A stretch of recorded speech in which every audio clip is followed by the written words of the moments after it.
Hello everyone, welcome back to my channel. आज इस video में हम पढ़ने वाले हैं क्लास 11 के एनसीईआरटी का chapter 5 morphology of flowering plants. और इस वीडियो में हम इस चैप्टर का फर्स्ट हाफ कवर करने वाले हैं, जिसमें हम इंट्रोडक्शन से लेके और इनफ्लोरेसेंस तक पूरा कंप्लीटली कवर करेंगे। और पढ़ने का तरीका बिल्कुल सेम रहेगा। पहले मैं आपको एनसीईआरटी लाइन बाय लाइन सारी चीजें एक्सप्लेन करूंगी। एनसीईआरटी के सारे डायग्राम्स भी हम साथ में स्टडी करने वाले हैं। और इस चैप्टर के जो हैंड रिटन शॉर्ट नोट्स हैं वो भी मैं आपको साथ के साथ रिवाइज करवाती जाऊंगी, ताकि सारी चीजें आपको यहीं पर अच्छे से याद हो जाएं। और अगर आपको मेरे वीडियोस हेल्पफुल लगते हैं तो प्लीज वीडियो को लाइक और चैनल को सब्सक्राइब जरूर कर दें। अब हम स्टार्ट करते हैं। तो क्या पढ़ रहे हैं हम लोग? Morphology of flowering plants. अब यहाँ पर मॉर्फोलॉजी का क्या मतलब है? मॉर्फोलॉजी का मतलब होता है एक्सटर्नल अपीयरेंस, यानी जो प्लांट है वो बाहर से देखने में हमें कैसा दिखाई दे रहा है, उस चीज को हम यहाँ पर स्टडी करेंगे। मॉर्फोलॉजी का क्या मतलब होता है? एक्सटर्नल अपीयरेंस, यानी प्लांट्स जो हैं वो बहुत ही डिफरेंट डिफरेंट टाइप के दिखते हैं। कोई बहुत टॉल होते हैं, कोई बहुत शॉर्ट होते हैं। तो इस डिफरेंस को, जो उनके अपीयरेंस में बाहर से देखने में वो कैसे अलग अलग दिखाई दे रहे हैं, उस चीज को बोलते हैं मॉर्फोलॉजी। और फ्लावरिंग प्लांट्स का क्या मतलब होता है? फ्लावरिंग प्लांट्स कौन से होते हैं? हमारे एंजियोस्पर्म्स। एंजियोस्पर्म्स जो होते हैं उन्हीं को क्या बोलते हैं? फ्लावरिंग प्लांट्स बोलते हैं।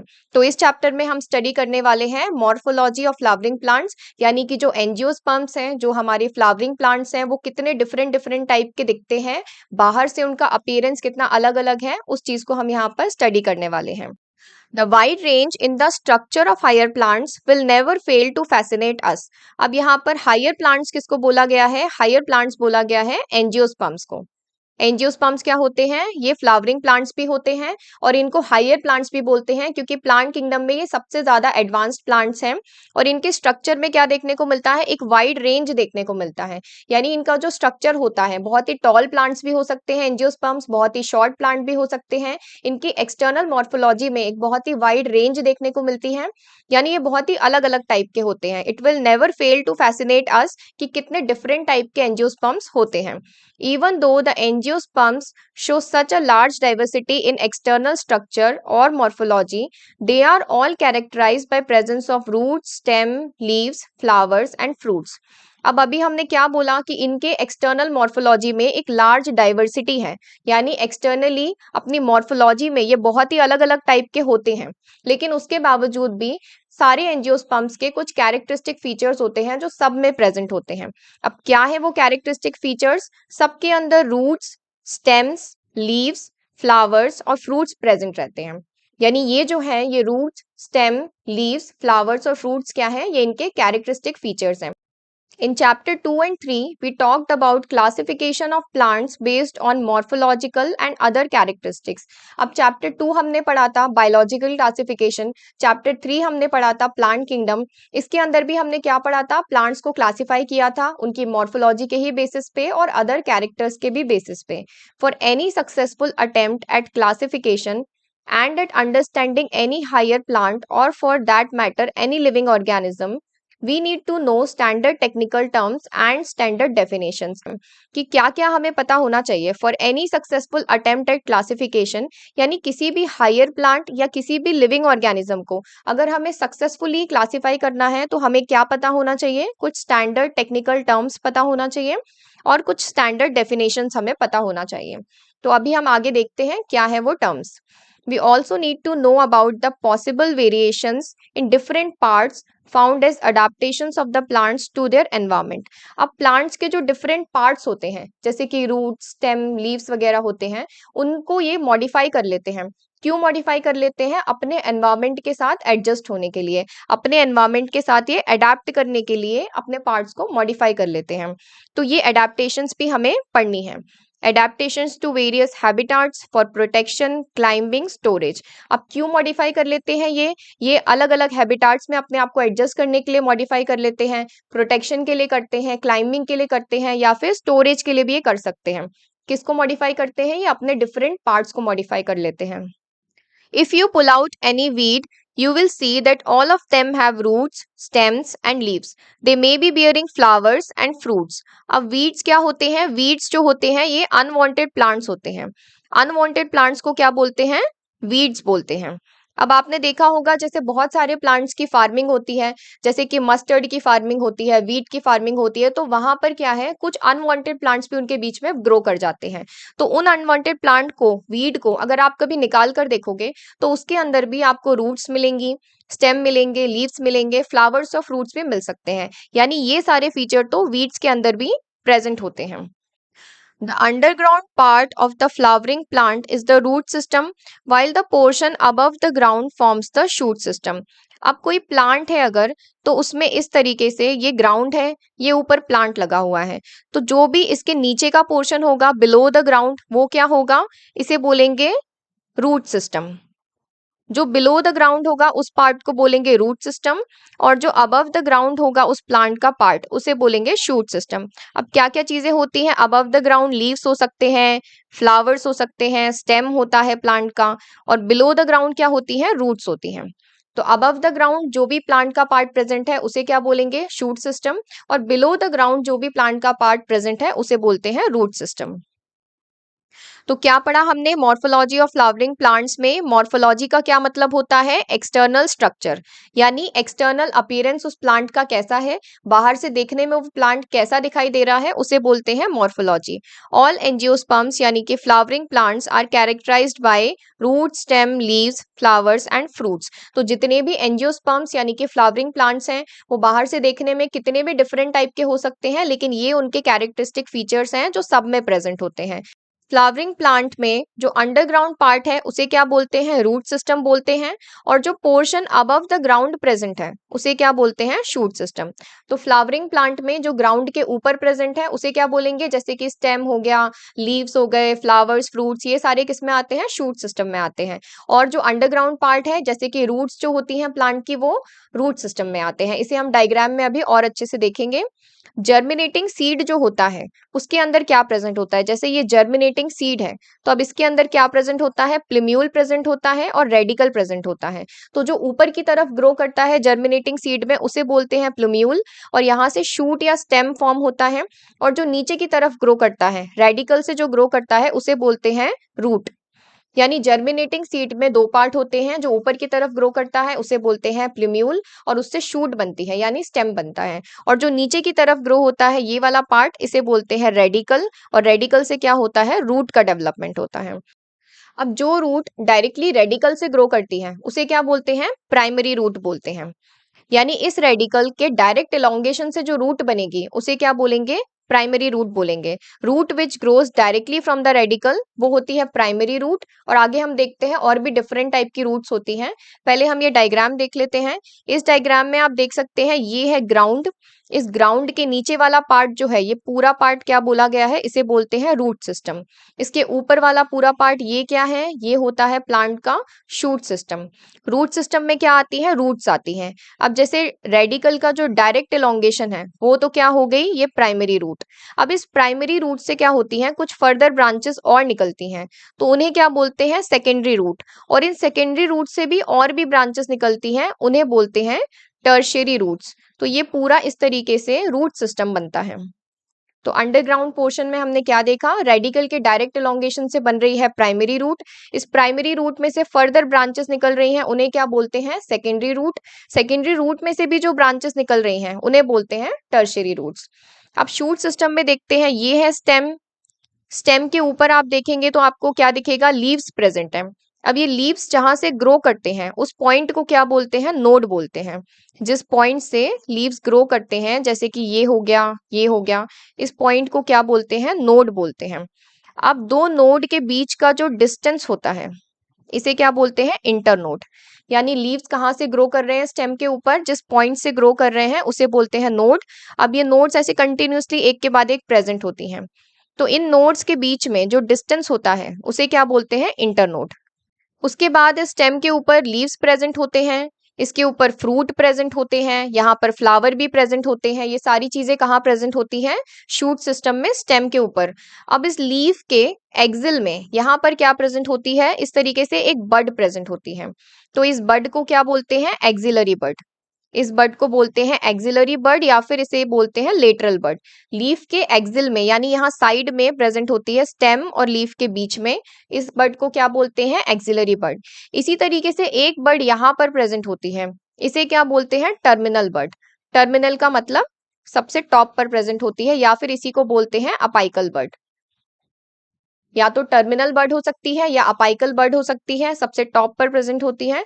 तो शूट सिस्टम में दो तरह की बड भी प्रेजेंट हो सकती हैं। तो हमने देख लिया रूट सिस्टम और शूट सिस्टम में क्या क्या प्रेजेंट होता है, और ये पार्ट्स हैं फ्लावरिंग प्लांट के। डायग्राम किस चीज का है, parts of a flowering plant. अब हम पढ़ते हैं root. In majority of the dicotyledonous plant, the direct elongation of the radicle leads to formation of primary root, which grows inside the soil. अब ये चीज मैंने अभी आपको समझाई, क्या होता है डाइकॉट्स में, यानी मोस्टली डाइकॉट्स के अंदर ये फीचर देखने को मिलता है, जो डायरेक्ट एलोंगेशन होता है रेडिकल का, वो क्या बनाता है, primary root which grows inside the soil. यानी जो रेडिकल था, जो जर्मिनेटिंग सीड का नीचे ग्रो करने वाला पार्ट था रेडिकल, उससे क्या बनती है, डायरेक्टली वो इलोंगेट हो जाता है, लंबा हो जाता है, उससे जो रूट बनती है उसे बोलते हैं प्राइमरी रूट, जो कि सॉइल के अंदर ग्रो करती है। It bears lateral roots of several orders that are referred to as secondary, tertiary, etc. roots. अब इसमें इसकी फर्दर ब्रांचेस को हमने क्या बोला था, प्राइमरी रूट में से जो ब्रांचेस निकली उन्हें हमने बोला था सेकेंडरी रूट्स। अब सेकेंडरी में से जो ब्रांचेस निकली थी उन्हें हमने बोला था टर्शियरी रूट्स। तो इस तरीके से the primary roots and its branches constitute the tap root system. तो ये पूरा रूट्स का क्या बन जाता है, एक सिस्टम बन जाता है। इस सिस्टम को क्या बोलते हैं, टैप रूट सिस्टम बोलते हैं, as seen in mustard plant. अब मस्टर्ड क्या होता है, मस्टर्ड एक डाइकॉट प्लांट है। किसका एग्जाम्पल है ये, डाइकॉट प्लांट का एग्जाम्पल है। और मस्टर्ड के अंदर हमें क्या देखने को मिलता है, ये टैप रूट सिस्टम हमें मस्टर्ड के अंदर देखने को मिलता है। अब मोनोकॉट्स में क्या होता है, in monocotyledonous plants the primary root is short lived and is replaced by a large number of roots. अब मोनोकॉट्स में क्या होता है, ये प्राइमरी रूट जो होती है ये बनती तो है, लेकिन ये बहुत ही शॉर्ट लिव्ड होती है। थोड़े टाइम के बाद क्या होता है कि ये प्राइमरी रूट यहाँ से गायब हो जाती है और इसकी जगह पे ऐसी बहुत सारी रूट्स बन जाती हैं। तो ये किसके अंदर होता है, ये मोनोकॉट प्लांट्स के अंदर होता है। इसको क्या बोलते हैं, इसको बोलते हैं फाइब्रस रूट्स। तो डाइकॉट्स में हमने क्या देखा था, डाइकॉट्स में हमने देखा था कि प्राइमरी रूट है, सेकेंडरी रूट है, टर्शियरी रूट है, ये पूरा एक सिस्टम बना रही है जिसे क्या बोल रहे हैं, टैप रूट सिस्टम। और इस सिस्टम हमने कौन से डाइकॉट में देखा था, मस्टर्ड, इसका एग्जाम्पल यहाँ पर दिया हुआ है। अब मोनोकॉट्स में क्या हुआ, मोनोकॉट्स में ये प्राइमरी रूट बन रही है, लेकिन ये थोड़े टाइम की होती है, शॉर्ट लिव्ड होती है। थोड़े टाइम के बाद ये डिसअपियर हो जाती है, ये रिप्लेस हो जाती है किससे, लार्ज नंबर ऑफ रूट से। इस प्राइमरी रूट की जगह पे क्या आ जाती है, बहुत सारी रूट्स आ जाती हैं इस तरीके से मोनोकॉट्स में। तो उन्हें क्या बोलते हैं, फाइब्रस रूट्स बोलते हैं। कहाँ से आती हैं, these roots originate from the base of the stem. तो ये जो बेस ऑफ स्टेम होता है प्लांट का, इसके नीचे ये बहुत सारी रूट्स ऐसे निकल आती हैं, and constitute the fibrous root system as seen in wheat plant. अब वीट प्लांट क्या होता है, वीट प्लांट एग्जाम्पल होता है मोनोकॉट का।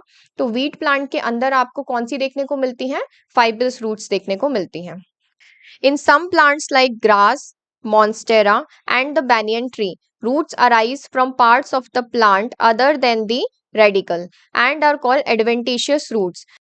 अब अभी तक हमने क्या देखा था कि रूट्स कहाँ से ग्रो करती हैं, रेडिकल से ग्रो करती हैं। पर कुछ प्लांट्स में क्या होता है, रूट्स रेडिकल से ना ग्रो करके किसी other part of the plant से ग्रो करती हैं, अदर देन द रेडिकल, किसी और पार्ट ऑफ प्लांट से ग्रो करती हैं। इस तरह की रूट्स को क्या बोलते हैं, एडवेंटिशियस रूट्स। जो प्लांट के रेडिकल से ग्रो ना करके ये अदर पार्ट ऑफ प्लांट से ग्रो करें, इस तरह की रूट्स को बोलते हैं एडवेंटिशियस रूट्स। और ये किसमें होती हैं, ये ग्रास, मॉन्स्टेरा और बैनियन ट्री के अंदर आपको देखने को मिलती हैं। बैनियन ट्री में आपने देखा होगा उसकी जो ब्रांचेस होती हैं उसके ऊपर से लंबी लंबी रूट्स ग्रो कर जाती हैं। तो इसके एग्जाम्पल हैं ग्रास, मॉन्स्टेरा और banyan tree. The main function of the root system are absorption of water and mineral from the soil, providing a proper anchorage to the plant parts, storing reserve food material and synthesis of plant growth regulators. तो अब main function क्या है root system का, root system का main function होता है water और mineral का एब्जॉर्प्शन करना। सॉइल के अंदर वाटर प्रेजेंट होता है, सॉइल के अंदर बहुत सारे मिनरल्स प्रेजेंट होते हैं जो प्लांट्स को जिनकी जरूरत होती है। तो रूट सिस्टम से क्या करते हैं प्लांट, वो वाटर और मिनरल सॉइल में से एब्जॉर्ब कर लेते हैं। और क्या हेल्प करती है रूट? एक प्रॉपर एनकरेज प्रोवाइड करती हैं प्लांट को। एनकरेज का क्या मतलब होता है? सपोर्ट प्रोवाइड करती हैं। रूट्स क्या करती हैं? मिट्टी को एकदम जकड़ लेती हैं, जिससे प्लांट की बॉडी को क्या मिलता है? सपोर्ट मिलता है। तो क्या प्रोवाइड करती हैं? एनकरेज प्रोवाइड करती हैं प्लांट पार्ट्स को। And storing reserve food material. अब जो भी प्लांट के अंदर एक्स्ट्रा फूड बन जाता है उसको कहाँ पे ये लोग स्टोर करके रखते हैं? रूट में स्टोर कर लेते हैं। तो रिजर्व फूड मटेरियल को स्टोर करने के भी काम आती हैं। And synthesis of plant growth regulators. अब कुछ प्लांट ग्रोथ रेगुलेटर्स होते हैं जैसे ऑक्सिन, जिब्रेलिन वगैरह, इसको आप आगे पढ़ेंगे तो उनके सिंथेसिस में भी ये रूट्स क्या करती हैं? हेल्प करती हैं। तो डाइकॉट्स में हमने क्या देखा? डाइकॉट्स में हमने देखा टैप रूट सिस्टम। मोनोकॉट्स में हमने क्या देखा? मोनोकॉट्स में हमने देखा फाइब्रस रूट सिस्टम। और कुछ अदर प्लांट्स होते हैं जिसमें हमने देखा एडवेंटिशियस रूट सिस्टम। अब जो भी हमने पढ़ा है एक बार हम उसे रिवाइज करते हैं। रूट में हमने क्या पढ़ा? 3 तरह का रूट सिस्टम पढ़ा हमने। टैप रूट सिस्टम हो सकता है, फाइब्रस रूट सिस्टम हो सकता है, और एडवेंटिशियस रूट्स यहाँ पर होती हैं। अब टैप रूट सिस्टम कहाँ पर मिलता है? डाइकोटिलेडोनस प्लांट्स में। फाइब्रस रूट सिस्टम कहाँ पर मिलता है? मोनोकोटिलेडोनस प्लांट में। टैप रूट सिस्टम में क्या होता है? डायरेक्ट इलोंगेशन होता है रेडिकल का, जिससे कि क्या बनती है? प्राइमरी रूट बनती है। लेकिन मोनोकॉट्स में क्या होता है? मोनोकॉट्स में प्राइमरी रूट बनती तो है, लेकिन ये बहुत ही शॉर्ट लिव्ड होती है, यानी थोड़े टाइम के बाद ये रिप्लेस हो जाती है।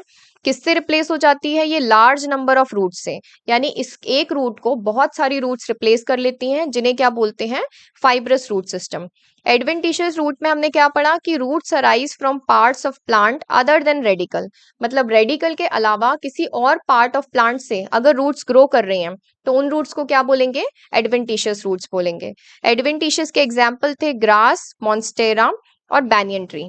तो इस तरीके से आप देख सकते हैं एडवेंटिशियस रूट्स कैसे निकलती हैं। ये स्टेम है, ये ब्रांचेस हैं। तो स्टेम और रेडिकल से, यहाँ से रेडिकल से ना निकल के ये स्टेम से निकल सकती हैं, ये ब्रांचेस से निकल सकती हैं। इन रूट्स को क्या बोलते हैं? Adventitious roots. टैप रूट में हमने क्या देखा था कि इसमें प्राइमरी रूट के ऊपर लेटरल रूट्स भी प्रेजेंट होती हैं, जिन्हें क्या बोलते हैं? सेकेंडरी और टर्शरी रूट्स। तो प्राइमरी रूट के ऊपर लेटरल क्यों बोलते हैं? क्योंकि साइड साइड से निकलती हैं उसके, तो इसीलिए उन्हें बोलते हैं लेटरल रूट्स। और वो कौन सी हो सकती हैं? सेकेंडरी भी हो सकती हैं, टर्शरी भी। और फाइब्रस रूट्स कैसी होती हैं? Originate from the base of the stem. कहाँ से निकलती हैं? ये बेस ऑफ स्टेम से निकलती हैं। प्राइमरी रूट और उसकी ब्रांचेस को क्या बोलते हैं? टैप रूट सिस्टम बोलते हैं। और फाइब्रस रूट्स को क्या बोलते हैं? ये मल्टीपल रूट्स क्या करती हैं? फाइब्रस रूट सिस्टम बनाती हैं। अब टैप रूट सिस्टम यानी मस्टर्ड प्लांट किसका एग्जाम्पल है? डाइकॉट्स का। टैप रूट सिस्टम कहाँ पर देखने को मिलता है? डाइकॉट्स में देखने को मिलता है। और इसका एग्जाम्पल क्या पढ़ा था हमने? Mustard plant. और ये फाइब्रस रूट सिस्टम कहाँ देखने को मिलता है? ये मोनोकॉट्स में देखने को मिलता है। और मोनोकॉट्स का एग्जाम्पल यहाँ पर क्या है? वीट है। वीट किसका एग्जाम्पल है? मोनोकॉट्स का। तो आप इसका ये डायग्राम भी देख सकते हैं। ये प्राइमरी रूट बन रही है टैप रूट सिस्टम में। इसके बाद यहाँ पर ये छोटी छोटी सेकेंडरी रूट्स निकल रही हैं, फिर इन सेकेंडरी रूट्स में से ये टर्शरी रूट्स निकल रही हैं। इसी तरीके से फाइब्रस रूट्स में कैसी हैं? ये बहुत सारी रूट एक ही जगह से बेस ऑफ स्टेम से निकल रही हैं। तो ये हो गया फाइब्रस रूट का एग्जाम्पल। अब functions of the root system क्या होता है? रूट सिस्टम किस चीज में हेल्प कर रहा है? Absorption of water and mineral from the soil. और क्या कर रहा है? ये प्रॉपर एनकरेज प्रोवाइड कर रहा है प्लांट पार्ट को। वाटर और मिनरल के एब्जॉर्प्शन में हेल्प कर रही हैं रूट्स, और एनकरेज में भी हेल्प कर रही हैं, स्टोरेज भी कर रही हैं ये रिजर्व फूड मटेरियल्स की, और सिंथेसिस कर रहे हैं किसका? प्लांट ग्रोथ रेगुलेटर्स का। अब ये डायग्राम है एनसीईआरटी के, जिसमें सबसे पहला डायग्राम किसका है? ये टैप रूट का है। आप इस डायग्राम में देख सकते हो, ये एक टैप रूट है और इसके ऊपर क्या है? ये बहुत सारी सेकेंडरी लेटरल रूट्स हैं, सेकेंडरी रूट्स हैं, टर्शरी रूट्स हैं। तो ये किसका एग्जाम्पल है? टैप रूट्स, जो किस में प्रेजेंट होती हैं? डाइकॉट्स में। अब दूसरा डायग्राम किसका है? ये फाइब्रस रूट का डायग्राम है। फाइब्रस रूट में क्या है? ये बेस ऑफ स्टेम है और यहाँ से बहुत सारी इस तरीके से रूट्स निकल रही हैं। फाइब्रस रूट्स हमें कहाँ देखने को मिल रही हैं? मोनोकॉट्स में। और ये तीसरा डायग्राम किसका है? एडवेंटिशियस रूट्स का। यहाँ पर आप देख सकते हो कि स्टेम से ये जो ब्रांचेस हैं, इन ब्रांचेस के ऊपर से ये छोटी छोटी रूट्स निकल रही हैं। तो अदर देन रेडिकल निकल रही हैं ये रूट्स, इसीलिए ये कौन सी हो जाती हैं? Adventitious roots. तो ये तीनों एग्जाम्पल, तीनों डायग्राम्स हमने देख लिए हैं। तो अब हमें क्या पढ़ना है? Regions of the root. Regions of the root का क्या मतलब होता है कि जो रूट की टिप होती है वहां पर डिफरेंट रीजन्स प्रेजेंट रहते हैं। तो इसको यहाँ से पढ़ने से पहले एनसीईआरटी का जो ये डायग्राम है हम यहाँ से इसे समझते हैं, हमें और अच्छे से समझ में आएगा। ये regions of the root tip का डायग्राम है। तो रूट की टिप पे अलग अलग जो रीजन्स हैं उन्हें हम देखते हैं। तो सबसे एपेक्स पर जो रूट के टिप पे प्रेजेंट होता है, सबसे क्या नीचे प्रेजेंट होता है, रूट कैप। रूट कैप क्या होता है, ये हार्ड थिम्बल लाइक स्ट्रक्चर होता है और ये क्या करता है, रूट के टिप पे जो सॉफ्ट टिश्यूज प्रेजेंट हैं उन्हें प्रोटेक्ट करने का काम करता है। तो जब ये रूट नीचे सॉइल में ग्रो करती है तो ये सॉफ्ट टिश्यूज डैमेज ना हो जाए, उनको प्रोटेक्ट करने के लिए यहाँ पर क्या प्रेजेंट होता है, रूट कैप प्रेजेंट होता है।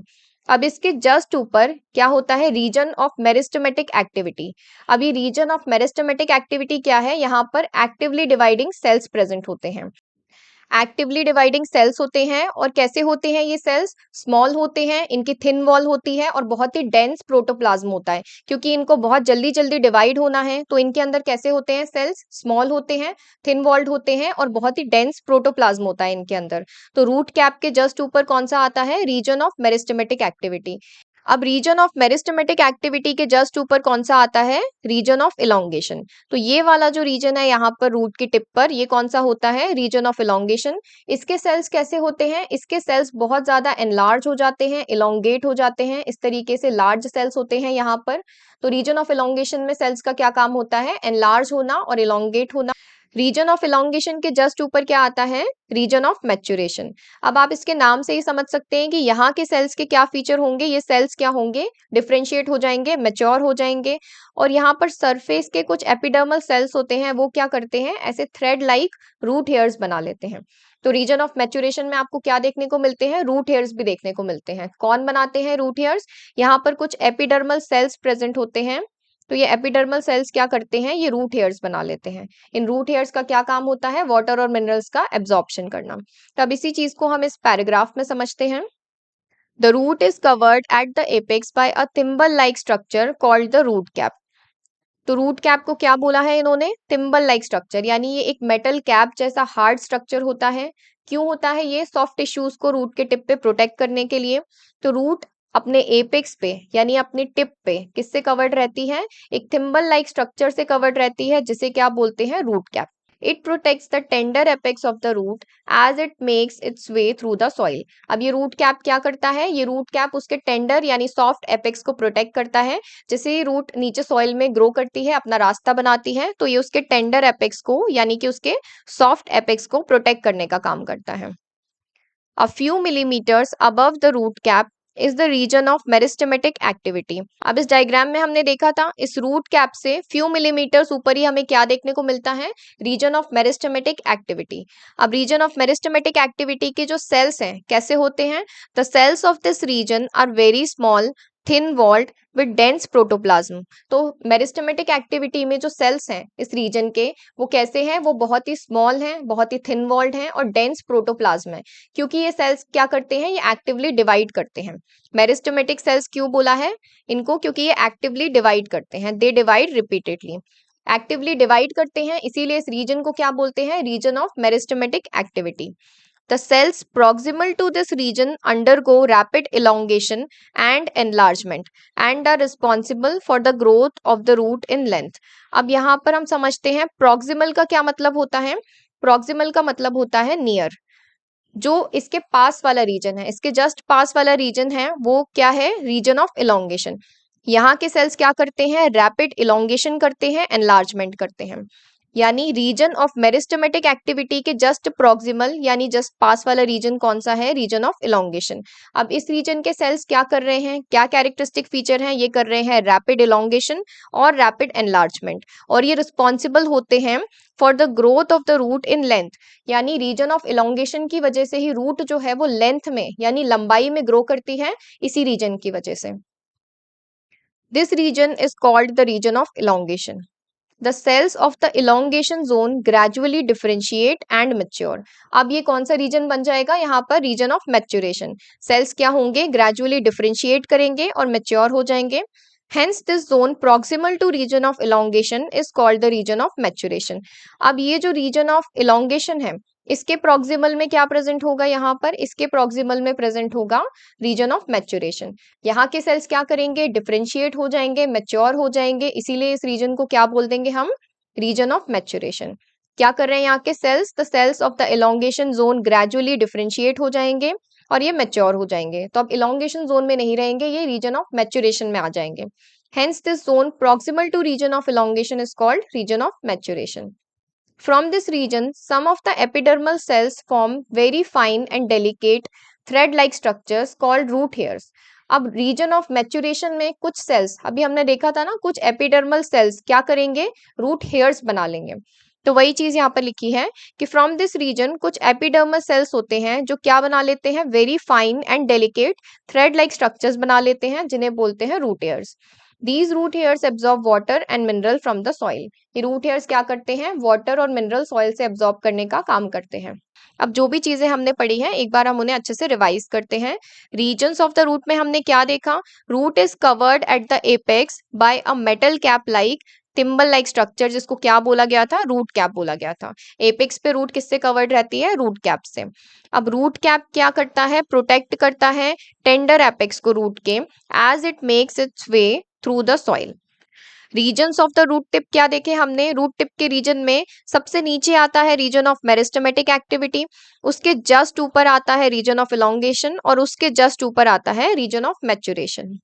फिर रीजन्स के क्या कैरेक्टरिस्टिक फीचर देखे हमने, रीजन ऑफ मेरिस्टेमेटिक एक्टिविटी में क्या हो रहा था, this region is few millimetres above the root cap. Meristematic activity का रीजन क्या है, रूट कैप के जस्ट फ्यू मिलीमीटर्स ऊपर है। यहाँ के सेल्स कैसे हैं, वेरी स्मॉल हैं, थिन वॉल्ड है और डेंस प्रोटोप्लाज्म है, यानी बहुत छोटे सेल्स हैं, इनकी जो वॉल है वो बहुत ही थिन है और प्रोटोप्लाज्म क्या है, बहुत डेंस है, क्योंकि इन्हें एक्टिवली डिवाइड होना है। These cells divide repeatedly. Region of elongation में हमने क्या देखा था, cells undergo rapid elongation and rapid enlargement. Elongation में क्या कर रहे हैं, ये रैपिड इलोंगेशन कर रहे हैं और एनलार्जमेंट कर रहे हैं। अब ये एनलार्ज हो रहे हैं तो ये क्या करेंगे, responsible for the growth of the root, यानी रूट की जो लेंथ है उसको बढ़ाने में ये हेल्प करेंगे। Cells gradually differentiate and mature. अब ये सेल्स ग्रेजुअली डिफरेंशिएट हुए, मैच्योर हुए और कहाँ चले गए, रीजन ऑफ मैच्योरेशन में। Some of the epidermal cells form very fine and delicate thread like structures, जिसे बोला रूट हेयर्स। अब रीजन ऑफ मैच्योरेशन में क्या हुआ, कुछ सरफेस के एपिडर्मल सेल्स ने क्या किया, मैच्योर हो गए और उन्होंने थिन थ्रेड लाइक स्ट्रक्चर्स बना लिए, जिन्हें क्या बोला, रूट हेयर्स। और ये रूट हेयर्स क्या कर रहे थे, एब्जॉर्ब कर रहे थे water and minerals from soil. अब हम पढ़ते हैं the stem. What are the features that distinguish a stem from a root? अब आप क्या ऐसे फीचर्स बता सकते हैं जो स्टेम और रूट को डिफरेंशिएट करते हैं, तो अभी हम देखते हैं। स्टेम क्या होता है, स्टेम जो होता है ये असेंडिंग पार्ट होता है, प्लांट का असेंडिंग पार्ट होता है। और रूट क्या होता है, रूट जो है वो डिसेंडिंग पार्ट होता है प्लांट का। तो पहला डिफरेंस तो ये हो गया स्टेम और रूट में कि स्टेम जो है ये असेंडिंग पार्ट है और रूट जो है ये डिसेंडिंग पार्ट है। स्टेम क्या होता है, प्लिम्यूल से ग्रो करता है, जो जर्मिनेटिंग एम्ब्रियो होता है उसके प्लिम्यूल से स्टेम ग्रो करता है और रूट किससे ग्रो करता है, रेडिकल से ग्रो करता है। ऐसे ही स्टेम क्या होता है, अबव द ग्राउंड प्रेजेंट होता है। स्टेम क्या होता है, अबव द ग्राउंड प्रेजेंट होता है और रूट कहाँ प्रेजेंट होता है, बिलो द ग्राउंड। तो ये कुछ कैरेक्टरिस्टिक डिफरेंस हैं स्टेम और रूट के बीच में। क्या फीचर्स हैं जो डिस्टिंग्विश करते हैं स्टेम को एक रूट से, डिस्टिंग्विश मतलब डिफरेंशिएट करते हैं। स्टेम क्या होता है, असेंडिंग पार्ट होता है, ऊपर की तरफ ग्रो करता है। रूट क्या होता है, डिसेंडिंग पार्ट होता है, यानी नीचे की तरफ ग्रो करता है। स्टेम कहाँ से ग्रो करता है, प्लिम्यूल से, जो जर्मिनेटिंग एम्ब्रियो होता है उसके प्लिम्यूल से ग्रो करता है। रूट कहाँ से ग्रो करता है, जर्मिनेटिंग एम्ब्रियो के रेडिकल से ग्रो करता है। Stem above the ground present होता है, रूट कहाँ प्रेजेंट होता है, below the ground. The stem is the ascending part of the axis bearing branches, leaves, flowers and fruits. अब स्टेम क्या होता है, प्लांट के एक्सिस का असेंडिंग पार्ट होता है, यानी ये ऊपर की तरफ ग्रो करता है। क्या प्रेजेंट होता है, स्टेम के ऊपर ब्रांचेस प्रेजेंट होते हैं, लीव्स प्रेजेंट होते हैं, फ्लावर्स होते हैं और फ्रूट्स होते हैं।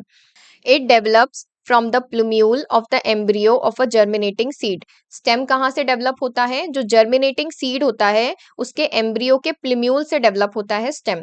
The stem bear nodes and internodes. अभी हमने पहले वाले डायग्राम में देखा था स्टेम के ऊपर क्या प्रेजेंट होते हैं, नोड्स प्रेजेंट होते हैं और उन दो नोड्स के बीच का जो डिफरेंस होता है उन्हें बोलते हैं internodes.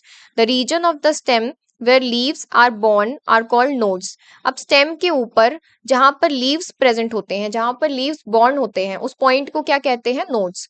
while internodes are the portion between two nodes। internodes क्या होते हैं? वो पोर्शन होते हैं between two nodes। स्टेम के ऊपर क्या प्रेजेंट है? Stem bears buds which may be terminal or axillary। Stem is generally green when young and later often become woody and dark brown। तो क्या देखा हमने स्टेम के कैरेक्टरिस्टिक फीचर? हमने देखा स्टेम क्या है? असेंडिंग पार्ट है प्लांट का, जिसके ऊपर ब्रांचेस, फ्रूट्स, फ्लावर्स प्रेजेंट होंगे। ये कहाँ से डेवलप होता है? ये जर्मिनेटिंग एम्ब्रियो के प्लिम्यूल से डेवलप होता है।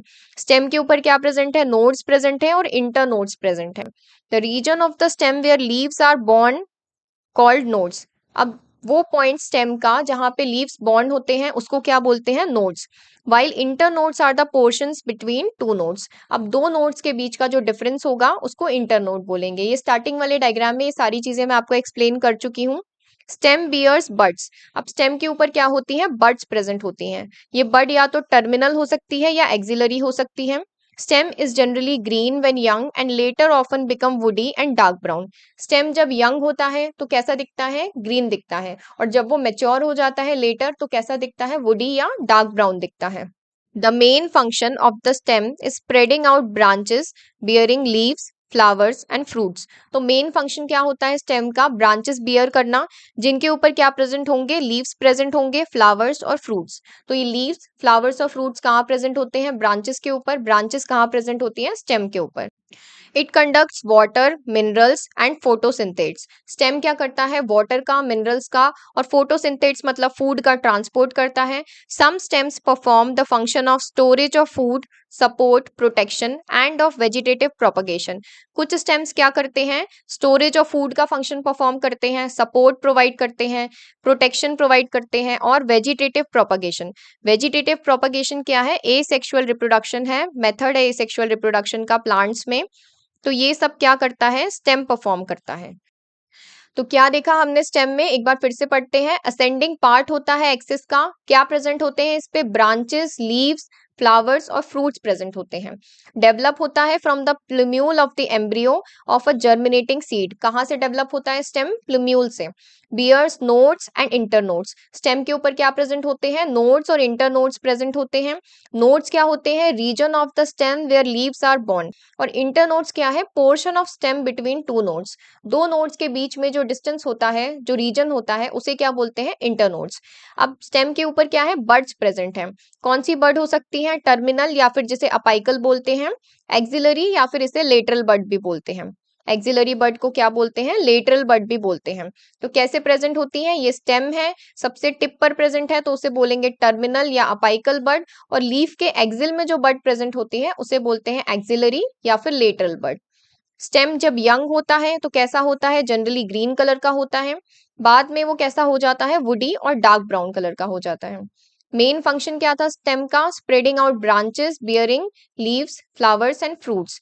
ब्रांचेस आती हैं स्टेम के ऊपर, क्या होता है? कंडक्ट करता है वाटर, मिनरल और फोटोसिंथेट्स को। Some stem perform storage of food, support, protection and vegetative propagation. कुछ स्टेम क्या करते हैं? स्टोरेज ऑफ फूड प्रोवाइड करते हैं, सपोर्ट करते हैं, प्रोटेक्शन प्रोवाइड करते हैं, और स्टेम में से ही वेजिटेटिव प्रोपगेशन भी होता है। तो ये सारे हैं स्टेम के मेन फंक्शंस। अब हम पढ़ते हैं the leaf. The leaf is a lateral generally flatten structure born on the stem. Leaf क्या है? लेटरल है, यानी ये स्टेम के इस तरीके से साइड में ग्रो करता है, तो इसे क्या बोलते हैं? लेटरल बोलते हैं। कैसा होता है? ये चपटा होता है, फ्लैटेंड होता है। It develops at the node and bears a bud in its axil. अब ये कहाँ पर डेवलप होता है? इस पॉइंट पे डेवलप होता है स्टेम के। इस पॉइंट को क्या बोलते हैं? नोड। स्टेम के जिस पॉइंट पे लीफ डेवलप होता है उसे बोलते हैं नोड, और इसकी एक्सिल में यहाँ पर एक बड प्रेजेंट होती है लीफ के एक्सिल में, इसे क्या बोलते हैं? एक्सिलरी बड। तो लीफ के एक्सिल में एक बड प्रेजेंट होती है जिसे क्या बोलते हैं? Axillary bud. The axillary bud later develops into a branch. अब ये एक्सिलरी बड आगे चल के क्या करेगी? यहाँ से ब्रांच ग्रो कर देगी। तो ये एक्सिलरी बड आगे चलकर क्या करती है? ब्रांच ग्रो कर देती है उसी पॉइंट से।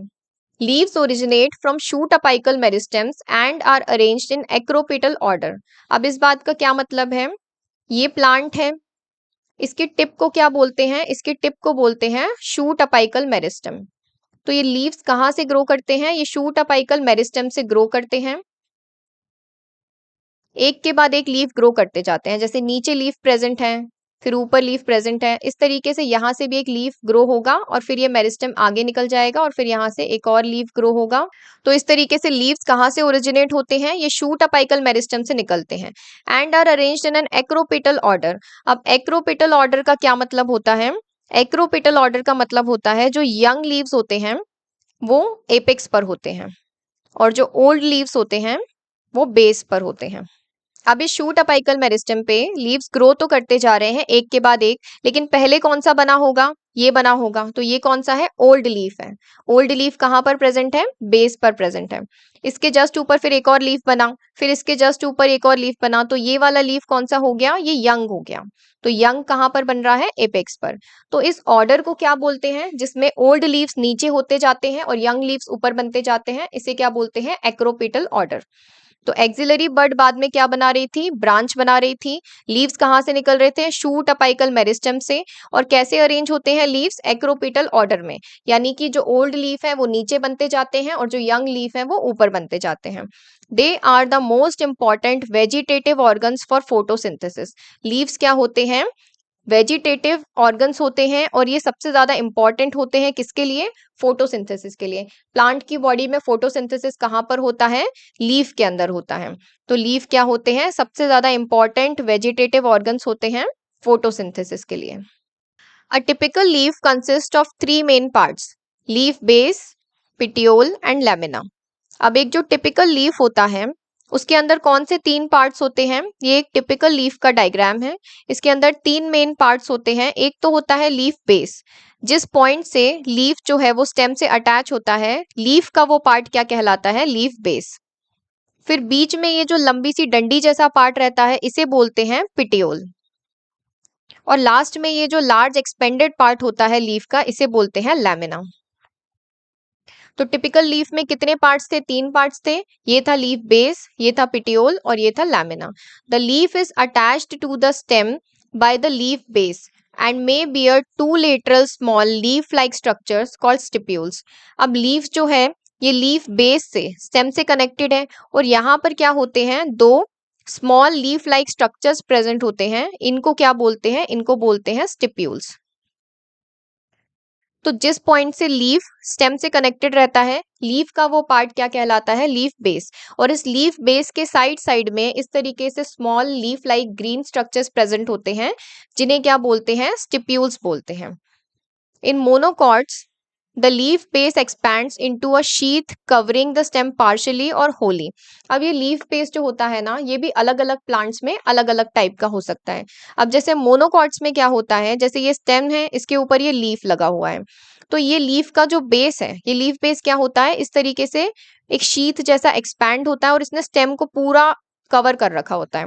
तो या तो ये स्टेम को पूरा कवर कर सकता है होली, या फिर पार्शियली, पार्शियली यानी आधा भी कवर कर सकता है। तो लीफ बेस क्या करेगा? स्टेम से सिर्फ ऐसे जुड़ा ना होके स्टेम को पूरा कवर कर लेगा। तो ये किसमें ये फीचर देखने को मिलता है? मोनोकॉट्स में। लीफ बेस कैसा होता है? या तो ये होली कवर कर सकता है स्टेम को या फिर ये पार्शियली कवर कर सकता है। ऐसा लीफ बेस हमें कहाँ देखने को मिलता है? मोनोकॉट्स में देखने को मिलता है। In some leguminous plants the leaf base में become swollen which is called pulvinus leaf base. अब कुछ प्लांट्स जैसे कि कुछ लेग्यूमिनस प्लांट्स जो होते हैं उनके अंदर ये लीफ बेस कैसा होता है? ये लीफ बेस स्वोलन हो जाता है। ये क्या करता है? फूल जाता है। जैसे ये लीफ है, इसका जो बेस है यहाँ पर आकर ये कैसा हो गया? ये काफी स्वोलन हो गया। कैसा हो जाएगा? जहां पर स्टेम से कनेक्टेड है उस पॉइंट पर कैसा हो जाएगा? स्वोलन हो जाएगा। तो इसे क्या बोलेंगे? पल्विनस लीफ बेस बोलेंगे। इस तरह के लीफ बेस को क्या बोलते हैं? Pulvinus. The petiole help hold the blade to light. अब ये पिटियोल क्या करता है? जो लीफ ब्लेड है, ब्लेड क्या है यहाँ पर? लैमिना को ही इन्होंने लीफ ब्लेड बोला है। जो लीफ का लैमिना वाला पार्ट है उसी को लीफ ब्लेड भी बोलते हैं। उसको क्या करेगा? पिटियोल कैसे करता है? होल्ड करके रखता है, जिससे उस लीफ के ऊपर लाइट आ सके। Long thin flexible petioles allow leaf blades to flutter in wind thereby cooling the leaf and bringing fresh air to leaf surface। अब ये पिटियोल कैसे होते हैं, ये लॉन्ग होते हैं, थिन होते हैं, बहुत ही फ्लेक्सिबल होते हैं, क्योंकि पतले हैं लंबे हैं तो फ्लेक्सिबल होंगे। तो क्या करेंगे, ये लीफ ब्लेड को फ्लटर करने देंगे, विंड में उड़ने देंगे, जिससे क्या होगी, उस लीफ ब्लेड की यानी लैमिना की कूलिंग हो जाएगी और फ्रेश एयर जो है वो लीफ के सरफेस पर आती रहेगी, ताकि फोटोसिंथेसिस वहां पर इजीली होता रहे। The lamina or the leaf blade is the green expanded part of the leaf where veins and veinlets are present। अब ये जो लैमिना होता है, लीफ का जो लैमिना होता है, ये कैसा होता है, ये लार्ज एक्सपैंडेड पार्ट है। अब इसके ऊपर क्या प्रेजेंट होते हैं, लैमिना के ऊपर इस तरीके से वेन्स और वेनलेट्स प्रेजेंट होते हैं। छोटी छोटी वेन्स और बड़ी बड़ी वेन्स का पूरा नेटवर्क प्रेजेंट होता है इस लैमिना के ऊपर। There is usually a middle prominent vein which is known as the midrib. अब इस लैमिना के बीच में क्या होती है, एक प्रोमिनेंट मिडल वेन होती है, जिसे क्या बोलते हैं, मिडरिप। तो ये जो लैमिना होता है, इसके मिडिल में एक सबसे प्रोमिनेंट वेन होती है जो इस तरीके से जाती है, इसे क्या बोलते हैं, midrib. Veins provide rigidity to the leaf blade and act as channel of transport for water, minerals and food material। अब ये veins क्या करती हैं, ये rigidity प्रोवाइड कर रही हैं। एक तो क्या करती हैं, लीफ प्लेट को थोड़ी स्ट्रेंथ प्रोवाइड करती हैं, और क्या करती हैं, ये चैनल्स की तरह एक्ट करती हैं, जिससे वाटर, मिनरल और फूड मटेरियल्स का क्या होता है, लीफ के अंदर ट्रांसपोर्ट होता है। किसकी हेल्प से होता है, इन वेन्स और वेनलेट्स की हेल्प से। The shape, margin, apex, surface and extent of incision of lamina varies in different leaves। अब जरूरी नहीं है कि जैसा मैंने हर बार यहाँ पर ये लीफ ऐसा ड्रॉ किया है तो इस लैमिना का शेप हमेशा ऐसा ही होगा। इसका शेप, इसकी जो ये मार्जिन है, इसका एपेक्स है, इसका सरफेस है, इसके एक्सटेंट ऑफ इंसिजन यानी इस तरीके के भी लीव्स हो सकते हैं। बहुत ही डिफरेंट डिफरेंट टाइप के लीव्स हो सकते हैं। तो इसकी लैमिना जो है वो बहुत ज्यादा वेरी करती है अलग अलग लीव्स में। तो क्या पढ़ा हमने लीफ में, लीफ कैसे होते हैं, लेटरल होते हैं, जनरली फ्लैट एंड स्ट्रक्चर होते हैं, born on the stem. Leaf कैसे होते हैं, स्टेम के ऊपर इस तरीके से साइड में ग्रो करते हैं, लेटरली ग्रो करते हैं, इसीलिए इन्हें क्या बोला है, ये लेटरल होते हैं। और इनका सरफेस कैसा होता है, चपटा होता है, फ्लैटेंड होता है। कहाँ पर प्रेजेंट होते हैं, स्टेम पे। अब स्टेम के जिस पॉइंट पर ये ग्रो करते हैं उसे क्या बोलते हैं, नोड। और अपनी एक्सिल में एक बड प्रेजेंट रहती है लीफ की, उसको क्या बोला था हमने, एक्सिलरी बड। अब ये एक्सिलरी बड आगे चल के क्या करती है, it develops into a branch. अब यहाँ पर आप देख सकते हैं कि ये लीफ है, इसकी एक्सिल में यहाँ पर ये एक्सिलरी बड प्रेजेंट है, और ये नोड से इस पॉइंट से लीफ ग्रो कर रहे हैं। Leaves originate from shoot apical meristem. अब शूट अपाइकल मेरिस्टम से लीव्स ग्रो करते हैं, यानी ये शूट अपाइकल मेरिस्टम है, तो इस शूट अपाइकल मेरिस्टम से एक के बाद एक लीफ ग्रो करते जाते हैं। तो जो ओल्डर लीव्स होते हैं वो बेस पे रहते हैं, और जो यंग लीव्स होते हैं वो टिप पर आते हैं, एपेक्स पर आते हैं। तो इसी अरेंजमेंट को क्या बोलते हैं, acropetal order. Most important vegetative organs होते हैं फोटोसिंथेसिस के लिए। तो लीव्स क्या होते हैं, प्लांट में फोटोसिंथेसिस कहाँ पर होता है, लीव्स में होता है। तो ये सबसे ज्यादा इंपॉर्टेंट वेजिटेटिव ऑर्गन्स हैं, किस चीज के लिए, फोटोसिंथेसिस के लिए। एक्रोपिटल ऑर्डर में अभी हमने देख ही लिया, यंग लीव्स कहाँ पर प्रेजेंट होते हैं, ऊपर प्रेजेंट होते हैं एपेक्स पे, और ओल्ड लीव्स कहाँ पर प्रेजेंट होते हैं, नीचे प्रेजेंट होते हैं बेस पे। A typical leaf consist of 3 main parts. Typical leaf में हमने कौन से 3 पार्ट्स देखे थे, लीफ बेस देखा था, पिटियोल देखा था और लैमिना देखा था। लीफ बेस में हमने क्या देखा था, leaf is attach to the stem by leaf base. तो लीफ स्टेम से जिससे अटैच होता है, लीफ का वो पार्ट क्या कहलाता है, leaf base. May bear 2 lateral small leaf like structures called stipules. ये हमने देखे थे कि लीफ बेस पे 2 ऐसे green small leaf like structures present होते हैं, जहां से लीफ कनेक्ट होता है स्टेम पे, वहां पर, और इन्हें क्या बोलते हैं, इन्हें स्टिप्यूल्स बोलते हैं। In monocot leaf, the base expands into a sheath covering the stem partially और wholly। हमने पढ़ा था कि मोनोकॉट में क्या होता है कि ये जो लीफ बेस है ये एक्सपैंड हो जाता है, शीथ जैसा बन जाता है, और स्टेम को क्या करता है, पार्शियली यानी आधा या फिर होली पूरा कवर कर लेता है। In some leguminous plants leaf base में become swollen called pulvinus base. तो लेग्यूमिनस प्लांट यानी जो दाल वाली फैमिलीज होती हैं, उनमें क्या होता है कि जो लीफ बेस है वो स्वोलन हो जाता है, थोड़ा फूल जाता है उस पॉइंट पे, नोड पे अटैच होता है जहां, और इस बेस को क्या बोलते हैं, पल्विनस बेस। पिटियोल में हमने क्या देखा, ये हेल्प करता है होल्ड करने में लीफ ब्लेड को टू लाइट। पिटियोल कैसा होगा, लॉन्ग होगा, थिन होगा और फ्लेक्सिबल होगा, जिसकी वजह से ये क्या अलाउ करता है, लीफ ब्लेड को to flutter in wind, thereby cooling the leaf. अब लीफ के जो ब्लेड है उसको कूलिंग मिलेगी, उसको फ्रेश एयर मिलती रहेगी कंटिन्यूसली, क्योंकि पिटियोल कैसा होता है, लॉन्ग, थिन और फ्लेक्सिबल होता है। और लैमिना और लीफ ब्लेड में हमने क्या देखा, ये ग्रीन एक्सपेंडेड पार्ट होता है लीफ का। लैमिना क्या होता है, ग्रीन एक्सपेंडेड पार्ट है लीफ का। इसमें वेन्स हैं, वेनलेट्स प्रेजेंट हैं। वेन्स जो लार्ज वेन्स होती हैं और उनकी छोटी छोटी ब्रांचेस होती हैं उन्हें वेनलेट्स बोलते हैं।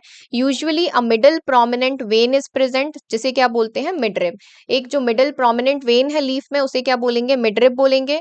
वेन्स क्या करते हैं, रिजिडिटी प्रोवाइड करते हैं लीफ बेस को, एक्ट करते हैं as channel of transport for water, mineral and food material. Lamina जो होता है उसका शेप वेरिएबल हो सकता है, उसकी मार्जिन, एपेक्स, सरफेस और एक्सटेंट ऑफ इंसिजन, ये सारी चीजें अलग अलग लीफ में अलग अलग हो सकती हैं। अब पढ़ते हैं वेनेशन।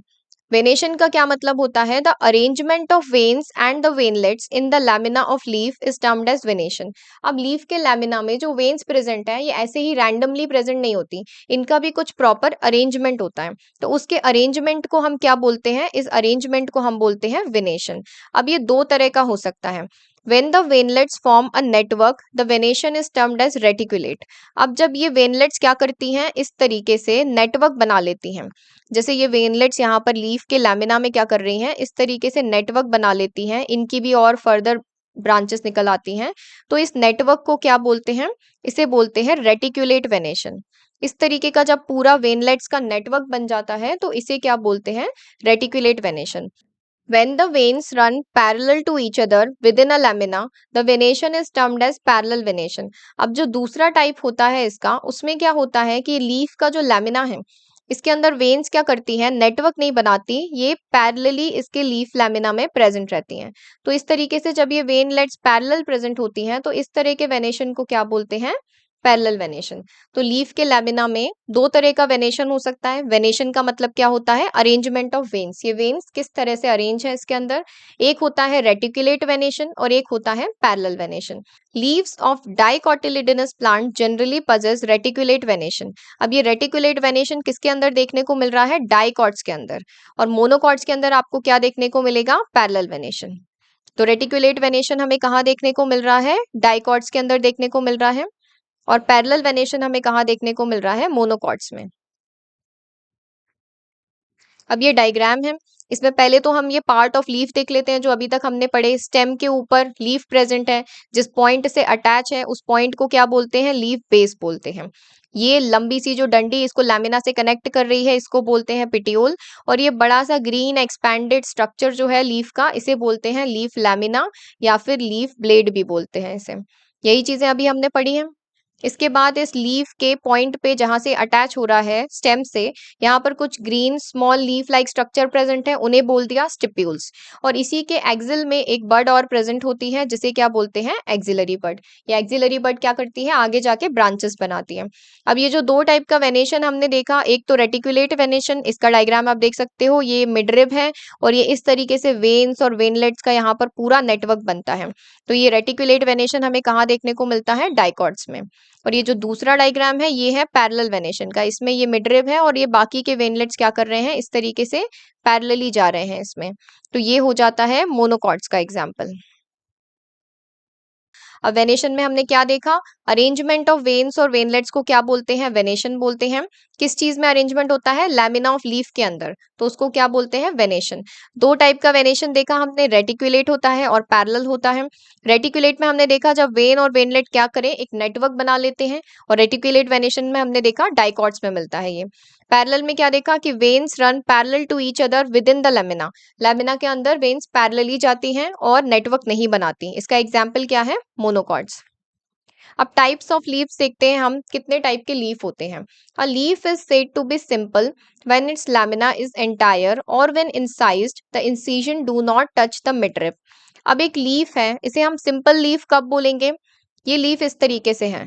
अब इसे हम बोलेंगे सिंपल लीफ जब इसकी जो लैमिना है, ये लैमिना बिल्कुल इंटैक्ट रहे और अगर इस लैमिना में इंसिजन भी है, यानी अगर ये लैमिना इस तरह की भी है तो ये इंसिजन जो है ये इस मिड रिप को टच ना करे, तब हम इसे क्या बोलेंगे, सिंपल लीफ बोलेंगे। तो ये दोनों केस में लीफ कैसा रहेगा, सिंपल लीफ रहेगा।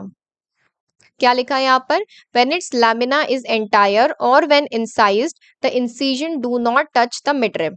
या तो इसकी लैमिना कैसी रहे, पूरी इंटैक्ट हो, और अगर इसकी लैमिना में इस तरीके से इंसिजन्स होते भी हैं तो ये इंसिजन आप देख सकते हैं इस मिड रिप को टच नहीं कर रहे हैं। तो ये कैसा कहलाएगा, ये सिंपल लीफ कहलाएगा।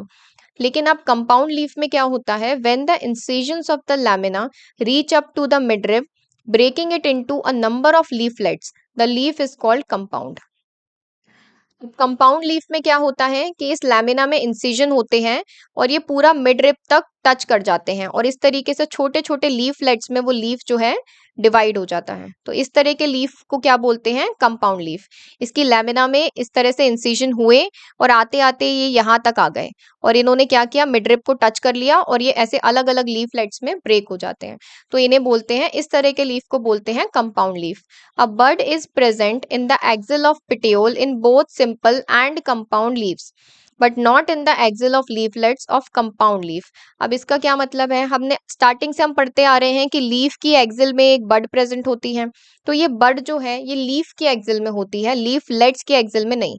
अब चाहे वो सिंपल लीफ हो चाहे वो कंपाउंड लीफ हो, दोनों की ही एक्सिल में क्या होगी, ये एक्सिलरी बड प्रेजेंट होगी। लेकिन अब इस कंपाउंड लीफ के जो लीफलेट्स हैं, अगर आप ऐसा समझो कि इसके लीफलेट्स के भी एक्सिल में बड होगी, तो ये गलत हो जाएगा। क्या लिखा है यहाँ पर कि कंपाउंड लीफ की जो एक्सिल है यहाँ पर तो बड प्रेजेंट होगी, लेकिन उसके जो लीफलेट्स बन गए छोटे छोटे, इनकी एक्सिल में बड प्रेजेंट नहीं होगी। ये लाइन यहाँ पर लिखी हुई है। A bud is present in the axil of petiole in both simple and compound leaves, यानी सिंपल लीफ में भी होगी कंपाउंड लीफ में भी होगी, इनकी एक्सिल में बड प्रेजेंट होगी, लेकिन but not in the axil of leaflets of the compound leaf. तो कंपाउंड लीफ के जो लीफलेट्स हैं उनकी एक्सिल में बड प्रेजेंट नहीं होगी। The compound leaves may be of two types. अब ये कंपाउंड लीफ भी कैसे हैं, ये दो टाइप के हैं। एक तो ये होते हैं पिन्नेटली कंपाउंड लीफ और एक होते हैं palmately compound leaf. अब pinnately compound leaf में क्या है, the number of leaflets are present on a common axis, the rachis, which represents the midrib of the leaf as in neem. अब इसको हम डायग्राम से समझते हैं। इस डायग्राम में आप देख सकते हैं, ये जो फर्स्ट डायग्राम है ये नीम का है और ये किसका है, ये पिन्नेटली कंपाउंड लीफ का डायग्राम है। अब इस पिन्नेटली कंपाउंड लीफ में आप देख सकते हैं कि ये जो मिडरिब है, ये मिडरिब यहाँ पर प्रेजेंट है और इस मिडरिब को क्या बोलते हैं, रैचेस बोलते हैं। इसी के ऊपर ये स्मॉल लीफलेट्स भी प्रेजेंट है। तो ये होता है पिन्नेटली कंपाउंड लीफ, जहां पे मिडरिब प्रेजेंट है और उस मिडरिब को क्या बोल रहे हैं, रैचेस बोल रहे हैं। लेकिन अब पामेटली कंपाउंड लीफ में क्या होता है, the leaflets are attached at a common point that is at the tip of petiole as in silk cotton. अब पाल्मेटली कंपाउंड लीफ में आप क्या देखते हैं, जैसे कि सिल्क कॉटन इसका एग्जाम्पल है।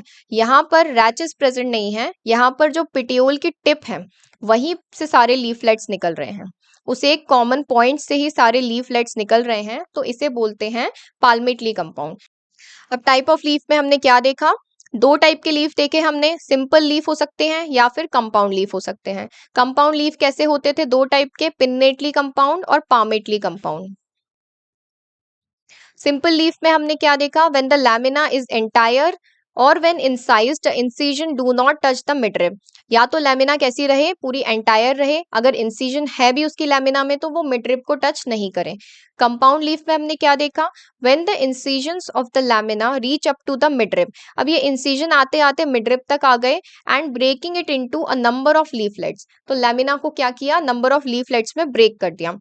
A bud is present in the axil of petiole in both simple and compound leaves. तो हमने देखा था कि सिंपल लीफ और कंपाउंड लीफ दोनों की पिटियोल के एक्सिल में क्या थी, एक बड प्रेजेंट थी, जिसे हमने क्या बोला था, axillary bud, but not present in the axil of leaflets of the compound leaf.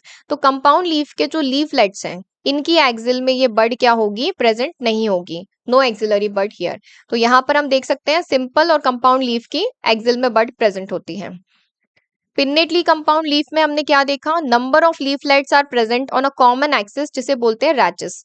Pinnately compound में क्या है, एक कॉमन एक्सिस है जो मिडरिब को रिप्रेजेंट करती है, जिसको क्या बोलते हैं, रैचेस बोलते हैं, और उसके ऊपर बहुत सारे लीफलेट्स प्रेजेंट होते हैं। ये एग्जाम्पल इसका क्या है, पिन्नेटली कंपाउंड का लीफ, और ऐसा दिखता है। पामेटली कंपाउंड में हमने क्या देखा, the leaflets are attached at a common point. अब यहाँ पर जो लीफलेट्स हैं वो कहाँ पर अटैच है, एक कॉमन पॉइंट पर अटैच है, जिसे क्या बोलते हैं, टिप ऑफ द पिटियोल। और इसका एग्जाम्पल हमने देखा सिल्क कॉटन। तो इस तरीके से टिप ऑफ द पिटियोल पर यहाँ पर सारे लीफलेट्स अटैच हैं और इसे क्या बोलते हैं, पामेटली कंपाउंड। और इसका एग्जाम्पल क्या है, सिल्क कॉटन इसका एग्जाम्पल होता है, और पिन्नेटली कंपाउंड का एग्जाम्पल क्या होता है, नीम होता है। तो अब हम पढ़ते हैं phyllotaxy. Phyllotaxy is the pattern of arrangement of leaves on the stem और ब्रांच। फाइलोटैक्सी का क्या मतलब होता है? Pattern of arrangement of leaves, यानी एक स्टेम के ऊपर या फिर एक ब्रांच के ऊपर जो अरेंजमेंट होता है लीव्स का, उसका पैटर्न कहलाता है phyllotaxy. This is usually of 3 types. कितने तरह का होता है ये? 3 तरह का होता है, ऑल्टरनेट, ऑपोजिट एंड वर्ल्ड।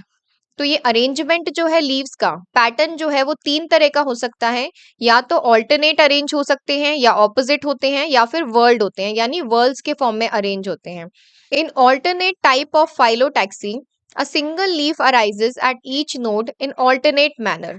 अब आप इसको इससे समझ सकते हो कि ऑल्टरनेट टाइप का फाइलोटैक्सी का डायग्राम कौन सा है, ये वाला। चाइना रोज जो है ये ऑल्टरनेट फाइलोटैक्सी का एग्जाम्पल है। अब इसमें क्या होता है कि हर एक नोड पर एक ही लीफ होता है। एक नोड से सिर्फ एक लीफ निकलता है, फिर नेक्स्ट लीफ कहाँ से निकलता है? उसके अगले नोड से। इसी तरीके से ये पैटर्न इसमें बनता है कि हर सक्सेसिव नोड पे एक सिंगल लीफ प्रेजेंट होता है। तो इस तरह के अरेंजमेंट को क्या बोला जाता है? Alternate arrangement. इसको क्या बोलते हैं? Alternate phyllotaxy. इसका एग्जाम्पल है चाइना रोज, मस्टर्ड और सनफ्लावर प्लांट। तो चाइना रोज में, मस्टर्ड के प्लांट में और सनफ्लावर के प्लांट में जो लीव्स होते हैं वो कैसे अरेंज होते हैं? एक नोड से एक लीफ निकलता है, फिर उसके नेक्स्ट नोड से नेक्स्ट लीफ निकलता है, फिर उसके नेक्स्ट से नेक्स्ट निकलता है। In opposite type a pair of leaves arise at each node and lie opposite to each other as in Calotropis and guava plants।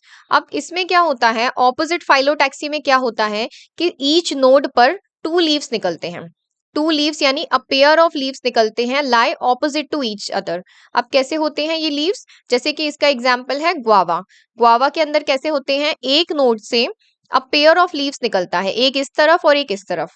Same ऐसे ही नेक्स्ट नोड पे होगा अ पेयर ऑफ लीव्स, यानी 2 leaves निकल रहे हैं और ऑपोजिट होंगे, वो एक दूसरे के ऑपोजिट होंगे। और इस तरह के अरेंजमेंट को क्या बोलते हैं? ऑपोजिट फाइलोटैक्सी बोलते हैं। इस तरह के अरेंजमेंट को क्या बोला गया है? Opposite phyllotaxy. और इसका एग्जाम्पल है गुआवा और Calotropis. If more than 2 leaves arise at a node and form a whorl, it is called whorled as in Alstonia. अब वर्ल्ड फाइलोटैक्सी में क्या होता है? एक ही नोड से मोर देन 2 लीव्स निकल रहे हैं, यानी क्या निकल रहे हैं यहाँ पर? एक ही नोड पे आप यहाँ पे देख सकते हैं बहुत सारे लीव्स हैं, 1 2 3 4 5 6, इस तरह से एक ही नोड से मोर देन 2 लीव्स जब निकलेंगे तो इस तरह के अरेंजमेंट को क्या बोलेंगे? इसे बोलते हैं वर्ल्ड अरेंजमेंट। और इसका एग्जाम्पल है यहाँ पर, क्या है ये? एल्स्टोनिया। एल्स्टोनिया के प्लांट में आपको कैसा देखने को मिल रहा है? वर्ल्ड फाइलोटैक्सी देखने को मिल रही है। फाइलोटैक्सी में हमने क्या देखा? Pattern of arrangement of leaves होता है ऑन द स्टेम और ब्रांच। 3 टाइप की फाइलोटैक्सी होती है। ऑल्टरनेट में क्या होता है? A single leaf arise at each node in alternate manner. एक लीफ आया, फिर नेक्स्ट उसके अगले नोड पर आएगा, इस तरीके से ऑल्टरनेट मैनर में। ऑल्टरनेट का एग्जाम्पल था चाइना रोज, मस्टर्ड और सनफ्लावर। ऑपोजिट में क्या हुआ कि a pair of leaves arise at each node and lie opposite to each other. अब यहाँ पर एक नोड पे कितने? 2 लीव्स लगेंगे, ऑपोजिट लगेंगे। और इसका एग्जाम्पल क्या है? कैलोट्रोपिस और गुआवा। वर्ल्ड में क्या था? एक ही नोड पे मोर देन 2 लीव्स लग रहे हैं। If more than 2 leaves arise at a node and form a world, और क्या बना रहे हैं? एक वर्ल्ड बना रहे हैं। एग्जाम्पल होता है इसका एल्स्टोनिया। वर्ल्ड का मतलब होता है ये लीव्स का एक गुच्छा जैसा बन जाता है यहाँ पर, तो इसे बोलते हैं वर्ल्ड फाइलोटैक्सी। क्या एग्जाम्पल है इसका? एल्स्टोनिया। अब हम पढ़ते हैं द इन्फ्लोरेसेंस। जिस तरीके से लीव्स के अरेंजमेंट को फाइलोटैक्सी बोलते हैं, इसी तरीके से फ्लावर्स के अरेंजमेंट को क्या बोलते हैं? इन्फ्लोरेसेंस। तो फ्लावर्स जो अपनी फ्लोरल एक्सिस पे किस तरीके से अरेंज्ड हैं, उसके अरेंजमेंट को क्या बोलेंगे? फ्लावर्स के अरेंजमेंट को इसे बोलेंगे इन्फ्लोरेसेंस। यानी कि जो फ्लोरल एक्सिस है उसके ऊपर फ्लावर्स के लगने का कुछ पैटर्न होगा, तो ये इन्फ्लोरेसेंस भी कुछ टाइप्स का होता है। अभी देखते हैं। A flower is a modified shoot wherein the shoot apical meristem changes to floral meristem। अब इस चीज को आप ऐसे समझ सकते हैं कि फ्लावर जो होता है वो क्या होता है? Modified shoot. फ्लावर को क्या बोला जाता है? फ्लावर को मॉडिफाइड शूट बोला जाता है। और कैसे बनता है ये? इस स्टेम के टिप पर क्या प्रेजेंट होता है? यहाँ पर शूट अपाइकल मेरिस्टेम प्रेजेंट होता है। तो ये शूट अपाइकल मेरिस्टेम क्या होता है? ये फ्लोरल मेरिस्टेम में कन्वर्ट होता है, तो यहाँ पर फ्लावर बनता है। किस में कन्वर्ट हो जाता है? शूट अपाइकल मेरिस्टेम जो है ये फ्लोरल मेरिस्टेम में कन्वर्ट हो जाता है। अब जैसे ये स्टेम है, इसके टिप पर क्या प्रेजेंट होता है? शूट अपाइकल मेरिस्टेम प्रेजेंट होता है।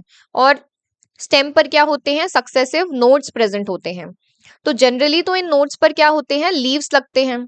क्या बॉन्ड होते हैं इन नोड्स पर? अलग अलग नोड्स पे लीव्स बॉन्ड होते हैं। लेकिन जब shoot apical meristem floral meristem में कन्वर्ट होता है तो यहाँ पर सक्सेसिव नोड्स पे क्या ग्रो करते हैं? यहाँ पर फ्लोरल अपेंडेजेस ग्रो करते हैं। डिफरेंट फ्लोरल अपेंडेजेस इन नोड्स के ऊपर ग्रो करते हैं। जैसे एक नोड पर कैलिक्स ग्रो करेगा, नेक्स्ट नोड के ऊपर कोरोला ग्रो करेगा। ये फ्लावर के डिफरेंट पार्ट्स होते हैं, इन्हें क्या बोलते हैं? Floral appendages. नेक्स्ट पे एंड्रोशियम ग्रो करेगा और नेक्स्ट नोड पे क्या ग्रो करेगा? गाइनोशियम ग्रो करेगा। अब क्या लिखा हुआ है एनसीईआरटी में कि ये जो इंटर नोड है, ये जो दो नोड के बीच का गैप है, ये जो इंटर नोड है, ये क्या होंगी? ये इलोंगेट नहीं होंगी। ये इंटर नोड अब इलोंगेट नहीं होंगी। और नेक्स्ट क्या होगा कि ये जो एक्सिस है इस स्टेम की, ये पूरी एक्सिस जो है ये कंडेंस हो जाएगी। कंडेंस हो जाएगी मतलब कंप्रेस हो जाएगी। तो ये चारों अलग अलग नोड्स क्या होंगे? ये एक ही पॉइंट पर आ जाएंगे।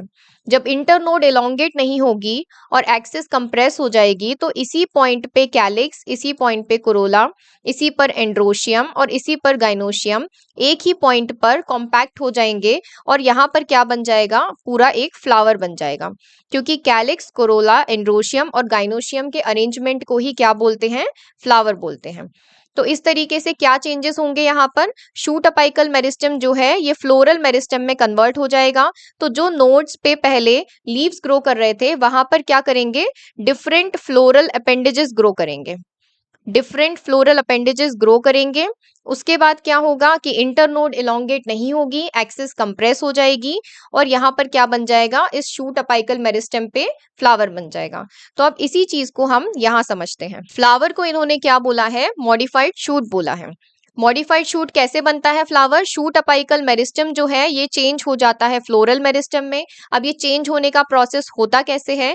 Internodes do not elongate and the axis gets condensed. अब जो इंटरनोड्स हैं वो एलोंगेट नहीं होती, जनरली तो वो बढ़ती जाती हैं, नोड के ऊपर नोड बनती जाती हैं। लेकिन इस प्रोसेस में क्या होता है? इंटरनोड्स एलोंगेट नहीं होती हैं।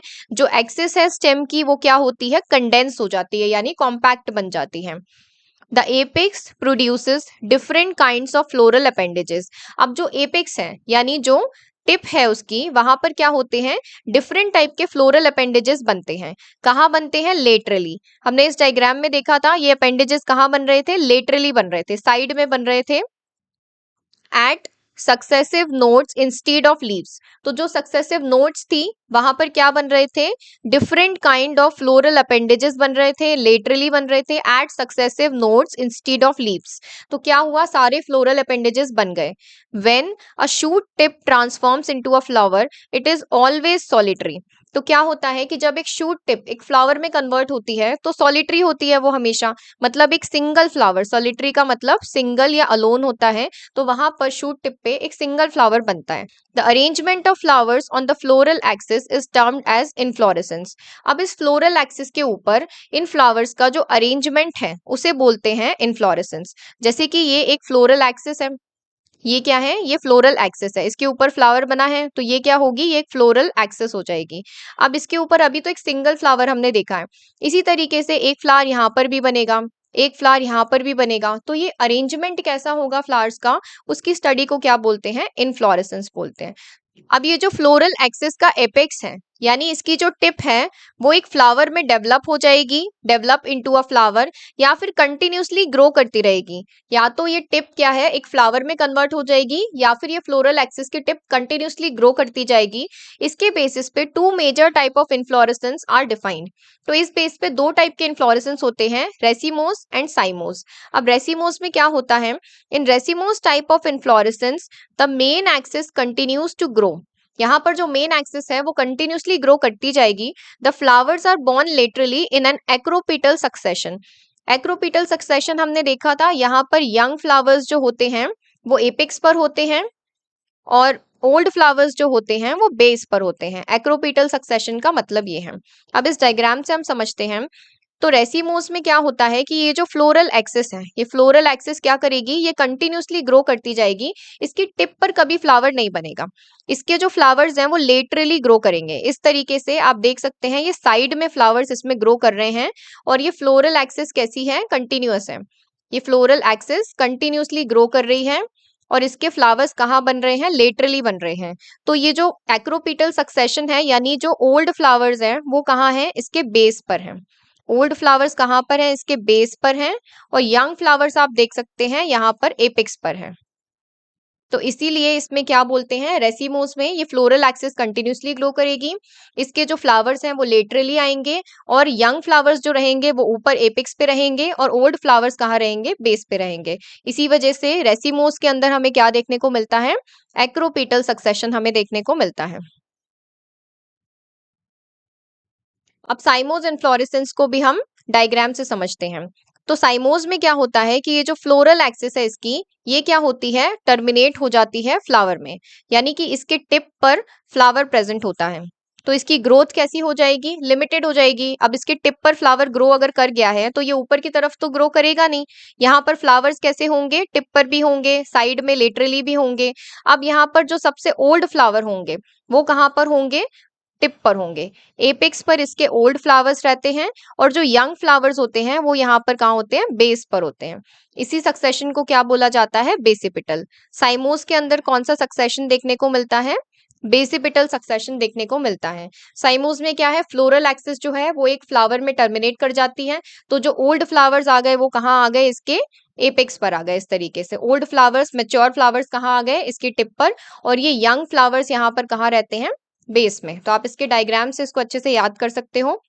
तो क्या देखा हमने इन्फ्लोरेसेंस में, फ्लावर जो है उसे मॉडिफाइड शूट बोलते हैं, जहां पर शूट अपाइकल मेरिस्टम चेंज हो जाता है फ्लोरल मेरिस्टम में। कैसे चेंज होता है, internodes do not elongate and the axis get condensed. अब इंटरनोड्स इलोंगेट नहीं होती हैं और एक्सिस जो है इसकी वो पूरी कंडेंस हो जाती है। The apex produces different kind of floral appendages laterally at successive nodes in. अब यहाँ पर जो एपेक्स है वहां पर क्या होते हैं, इस तरीके से सक्सेसिव नोड्स पे डिफरेंट फ्लोरल अपेंडेजेस यहाँ पर बनते हैं।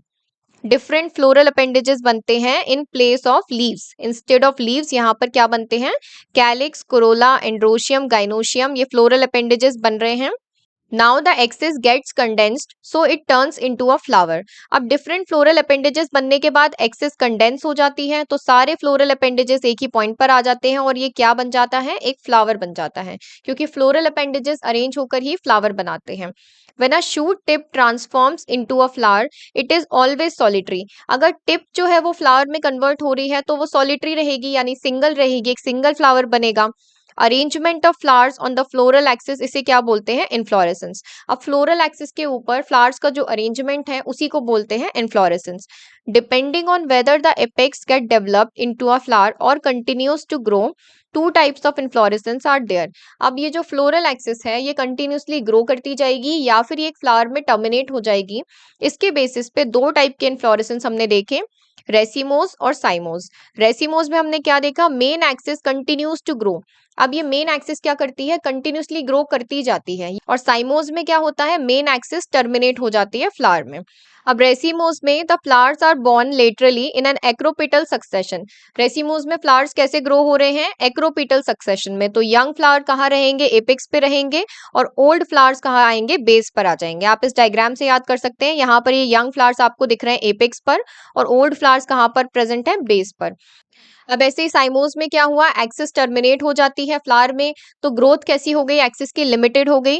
The flowers are borne in a basipetal order. तो यहाँ फ्लावर्स जो हैं वो कैसे हैं, बेसिपिटल ऑर्डर में ग्रो कर रहे हैं। साइमोस में बिल्कुल एक्रोपिटल का उल्टा होता है। यहाँ पर क्या है, यंग फ्लावर्स जो है वो बेस पर आ गए हैं और ओल्ड फ्लावर जो है वो एपेक्स पर आ गए हैं। आप बिल्कुल एक याद कर लो, दूसरा उसका उल्टा होता है।